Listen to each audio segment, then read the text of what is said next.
好，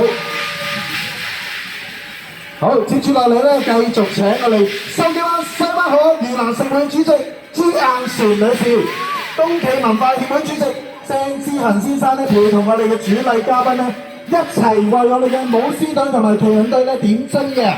咁首先咧，請中聯辦港島區事務部處長任海天先生、東區警區指揮官陳少銘總警司為我哋左手邊嘅麒麟點睛。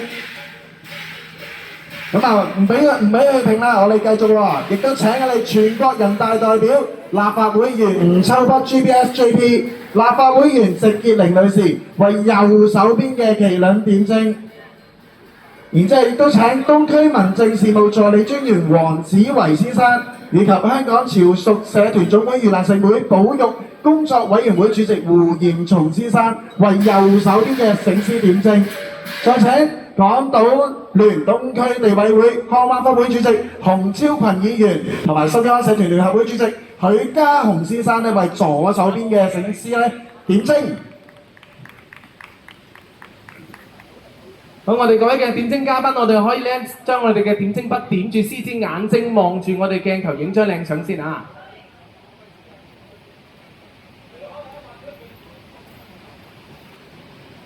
醒獅點睛，富貴繁榮，民豐物阜，社會安寧。好。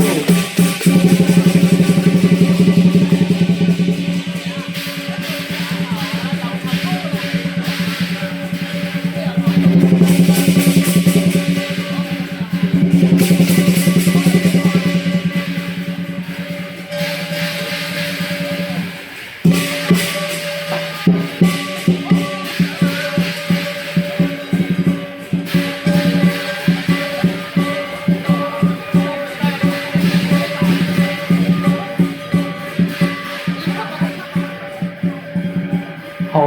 咁咧，我哋就影咗張大合照咧，再會有個麒麟同埋舞獅嘅表演嘅。我哋